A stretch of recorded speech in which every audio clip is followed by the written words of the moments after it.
All right. Please. Had a strong first quarter there. Really good first quarter. And then after that, was it an adjustment Virginia made and getting you guys out of transition, or was it taking the foot off the gas pedal? I thought we lost a little focus. I mean, we came out and scored the first 4 points of the second quarter, and all of a sudden I was like, okay, we're about to put this thing away. But that's kind of been our MO this entire season. We get it up to 20, and we just can't finish it off to where now all of a sudden you've got it at 26 or 27.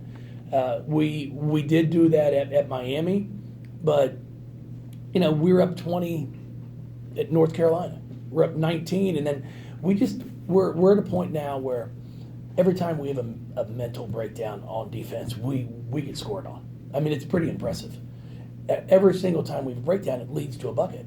And I'm like, guys, we got to just follow the scouting report. Like, if I say so-and-so's not a shooter and they shoot and make it, that's my fault. But when we're telling you what they do and then we gamble on something and all of a sudden it gives somebody an easy look, well, we just can't do that. And that's one of the things I keep challenging them with, is just follow scouting report. And if it doesn't work, we'll switch it. But give us a chance to see if the plan we're putting in place is going to work. As anemic at times that we were at the offensive end, we still figured out a way to score 71 points. So that's pretty impressive in its own way. But we just got to get to a point where we're just a little more consistent, to where we can just continually build and build and build instead of going 4 or 5 minutes without scoring the basketball.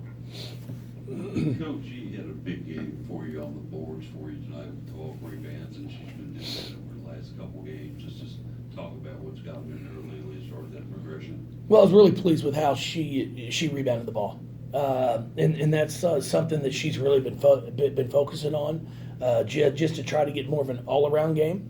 What I've got to get her to do is continue to focus at the defensive end, which she is. It's been a change. It's been a change for her and Liz in the terms of how we play and what's expected, because we don't guard every player the same way. On one player we might hedge the ball screen. The next kid we might go under the ball screen. So you've got to know who's coming off the ball screen. So it's difficult, but it's doable because we've done it the past 13 years. But if we can figure that out and get that down, then all of a sudden it changes what we're able to do. And for those two, it really is their freshman year. I know they came in here, they're transfers and they're sophomores, but for us, it's their first year. It's their freshman year. So I've been pleased with the growth they've made. I'm really happy with how Elizabeth Dixon is starting to play at the defensive end of the floor, because that's where I need her to really continue to focus. And then the offensive end will come. She took a nice shot, she just missed it, and then a great effort on the offensive board that would have been a spectacular finish. It just unfortunately did not go in. But what we need to do is continue to be a presence in the paint for us. Coach said first quarter, Virginia, I think they had a very small lead, but it seemed like you guys really turned up the pressure there. Was that kind of what the difference, you think, for when you guys are able to put distance between you and them? Yeah, I thought we did a really nice job there in the first half on sideline situations where we were able to press and throw some traps at them. We scored off of that. And then we started off scoring the basketball. We're 10 for 14 in the first quarter. The problem is they were 6 of 14. We've just got to do a better job of not giving people easy opportunities to score. And that's something that we continue to work on, and, we'll keep working on it. Are those scoring droughts you guys go on just poor offense, or is it missed shots? What would you see tonight? It's a little bit of everything. We just, like I said, they're playing hard. It's not that they're playing hard. It's just that you've got to stay focused. You've got to continue to grind it out, continue to know what we're looking for. And then when we stand off the ball, that's when we really get stagnant. When you see us just standing there, when somebody else has the ball and we're watching each other, that's when we're bad. When you see us moving off the ball, a lot of good things can happen. You know, when you drive it, the help's not there because they're worried about you moving. We made a couple really nice passes off of drives because the weak side guards were screening for each other. Those are things we just have to get more consistent with.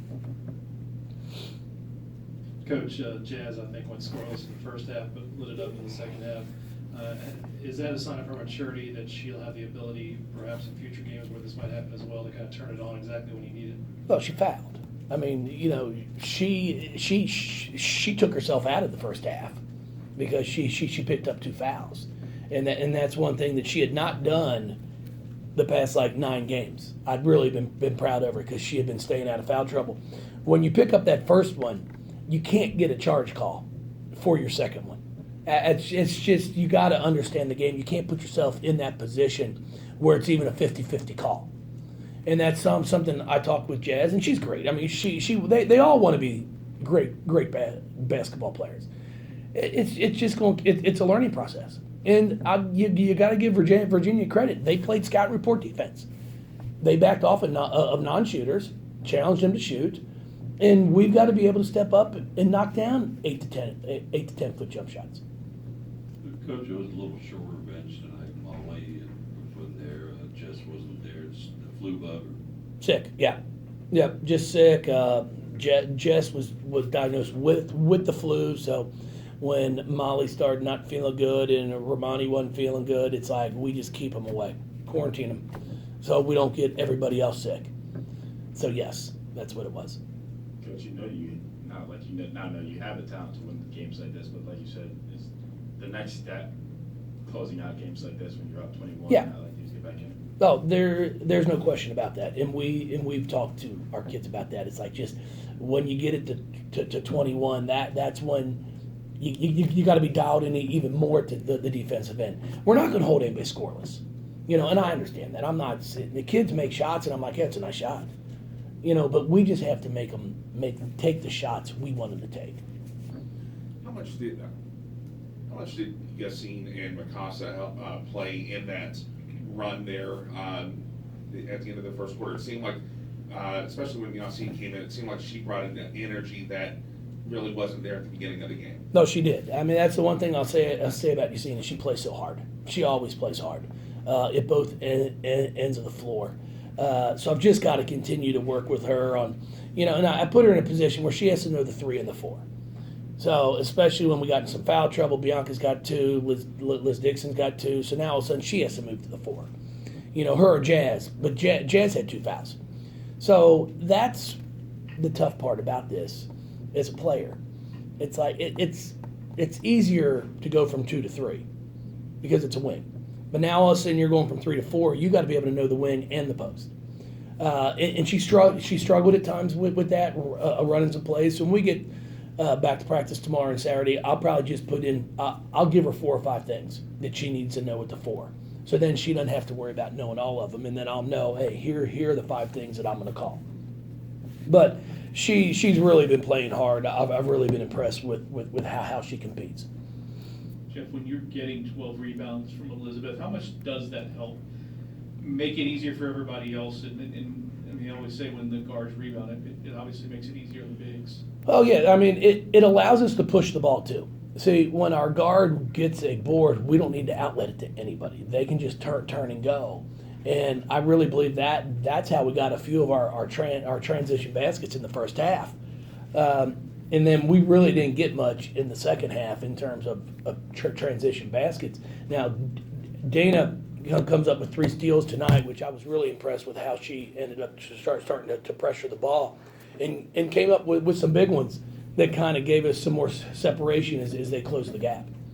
Win number 350, I know it's in the big picture of this season it doesn't mean much, but it's still a nice milestone. No, I mean, I've been very blessed to work with a great staff. I mean, you know, Michelle's up there at Cincinnati, started with this, Beth Ann Ord at Binghamton. You know, Cam is now down at Florida. Sam Williams at Eastern Kentucky. I mean, I've been very fortunate to have just some wonderful people that I've had the opportunity to work with. And Steph's been here for all 13 years. She's a rock. She knows. I mean, she don't even have to ask me things when it comes to recruiting and what we're doing around the office. She knows. Sam Purcell's been busting his tail, and and JP's been good. So when you have a great staff, it makes things easier. And then at the end of the day, players win games. Coaches get way too much credit for wins, and I always laugh because then we get way too much blame for losses. The players are the ones that step up and make the plays. Our jobs are to put them in situations where they can try to have success, but they're the ones that have to make a read. If you come off a ball screen and you're getting trapped one possession, you have to make that read.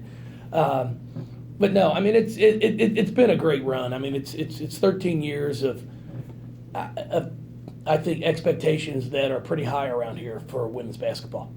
I mean we're sitting here at 18-1 or 19-1, whatever we are, and I really don't know if people really expected that after we graduated Asia, Sam Fearing, and Erica Carter. We had 3 players that graduated that were drafted. So I'm just impressed with what we've been able to do here in the terms of recruiting and making sure you've got the next one who's ready to step up. I mean, what Dana has done this year, and Jazz and Kylie, I mean, it's neat because they went from being, really good role players, more than role players, but they weren't the go-to. And now all of a sudden they're the go-to, and they've really embraced it. So we're going to continue to do what we do, and we're really excited about, our 2 that were named McDonald's All-Americans. But I also say that. I said, it's all because you're McDonald's All-American does not mean you're going to be a great college basketball player. Angel McCoughtry was not a McDonald's All-American. I think she turned out okay. Shoni Schimmel, I don't believe was a McDonald's All-American either.